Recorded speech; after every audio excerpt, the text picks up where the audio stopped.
Calusa Indians were an ancient tribe of Indians who lived in this area from 500 BC.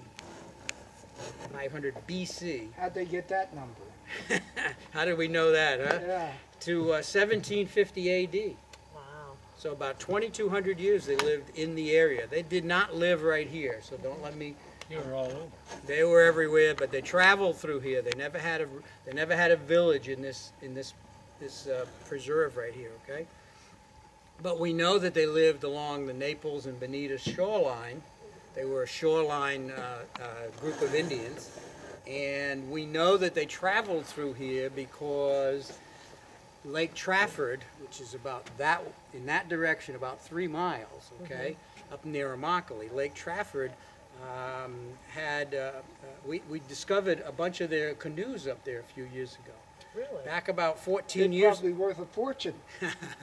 Back about 14 years ago, the water in this area got very, very low. You probably remember Lake Okeechobee was like 20 feet below what it's supposed to be.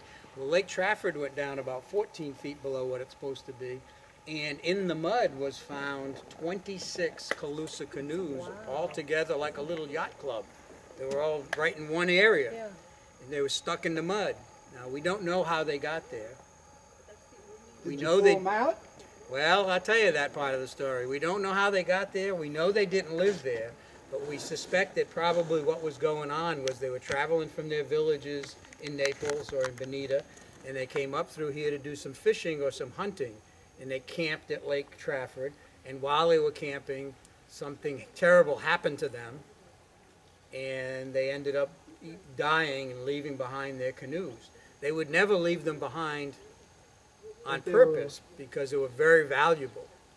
I mean, they would take these big cypress trees and it would take them weeks and weeks to make one canoe because they didn't have axes like we do or saws. So they would take if my stick was a cypress tree, they would cut the cypress tree down. Do you know how they'd cut a tree down? They didn't have axes. Do you know how they did that? I imagine 2 guys, one on each side. They didn't have a saw. So let's say this is a cypress tree, right? What they would do is they'd build a fire around the bottom, a fire ring. And they'd let that fire keep going and going and going until it burned enough where the tree got weak and it fell over. Now to make the canoe, what they would do is build a fire on top of the log and let the fire dig down into the canoe, into the wood, and then they would scoop out the charcoal with seashells. They'd use clam shells and dig the soot, charcoal out. So when you go through all of that work, You're not going to leave it you behind. don't leave it behind. You especially don't leave 26 of them behind. We don't know what happened to the people. We have to assume that they were killed by either a storm or what have you. They didn't have a lot of people capable of actually beating them in a fight. They were pretty ferocious fighters, and so not many people were capable of beating them up. So What they have Is for it food? possible that they might have? they ate just about everything that was around here. Is it possible that they might have, like, it might have been a place that they went to regularly, so they did leave them? But you see, the trouble is they couldn't walk from here to there. They had to use canoes to get from here to there. Okay. All right. That'd be a good idea. Your seasonal storage, so to Right. speak. You leave them behind for next season. Snowbirds. Yeah, snowbirds. But probably not, because there'd be water from here to there.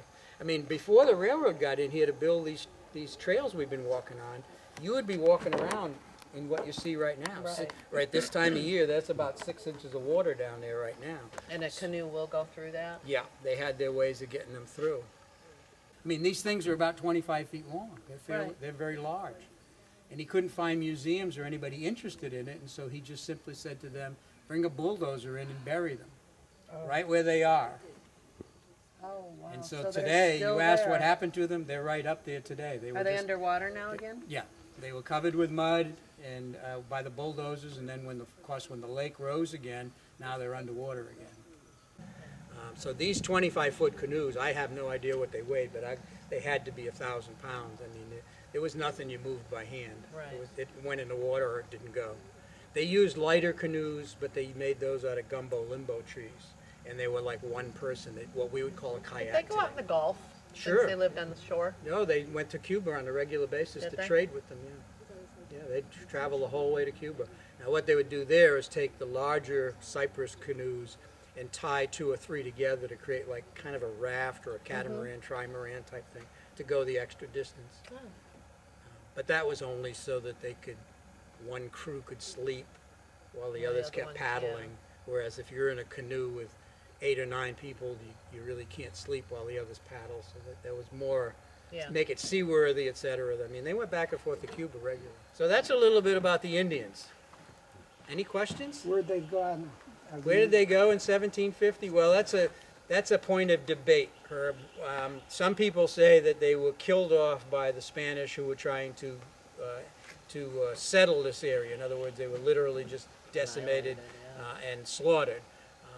But I don't like that explanation. It doesn't make sense to me. The reason it doesn't make sense to me is that if they had killed off all the Indians, and there were about 200 of them left in 1750, there weren't a lot, but there were still 200, it would seem to me that we would have the remnants of 200 people.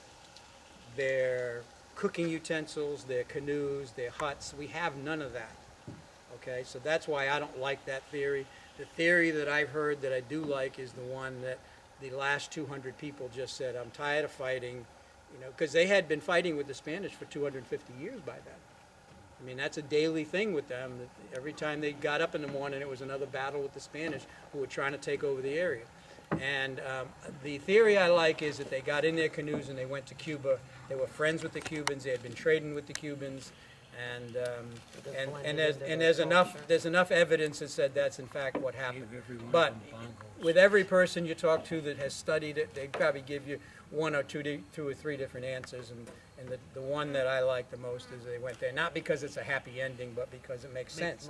There was nothing left behind. Right. They picked up everything they owned and went, and so that makes more sense. That's what happened to them, I believe. I like that explanation. All right. There'd been That enough. makes sense to me. There'd been enough fighting. At one time there were 20,000 Indians here. So to go down to 200, that's a Yeah. pretty good slaughter. And you can see why after a while you'd say, you know what, enough's enough. Let's get out of here. And don't forget, one of the things, and a lot of those people were dying because of diseases. And so they caught a disease, chickenpox, for yeah. example, all right? The Indians couldn't explain that.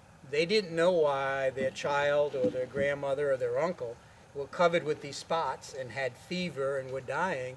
And so what did they do? They said the spirits, I mean, they didn't have science. They had basically spirits, religion. And so the spirits must be angry with us. Maybe we should get out of this area. I mean, put all that together. I mean, sit in their shoes for a little bit and you say, it makes more sense that they just finally said, we're tired of people dying, whether it was at the hands of the Spanish or whether it was just plain diseases. This place is no longer sacred to us. Let's leave. Because they thought this was a pretty sacred place for a long time. That's a long time for any group So to they stay. went to Cuba, you think? They went to Cuba, and there's evidence that they landed just west of Havana. Yeah, another 260 years they'll be talking about people like us. You got it. You got it. 260 years from now, we're going to be history. That's a truth. Well, there may be, Yeah, well, those people may look different, be different, taller or whatever. Think about that. We've got this boardwalk through the middle of the woods. Think Yeah. about this now. 260 years from now, somebody comes here and says, what were those people thinking, building that wood all the way through the middle of these woods? What were they, nuts? They could have just hovered over. Waste all that wood out there? I mean, where were they going? They must have had a great yacht club way out here. This is the path to the great yacht club. I mean, that's what history's all about. We think back, we try to interpret what other people did by what they left behind. We're going to leave behind, This. in Florida, we're leaving behind a whole bunch of protected land, which is just a wonderful thing.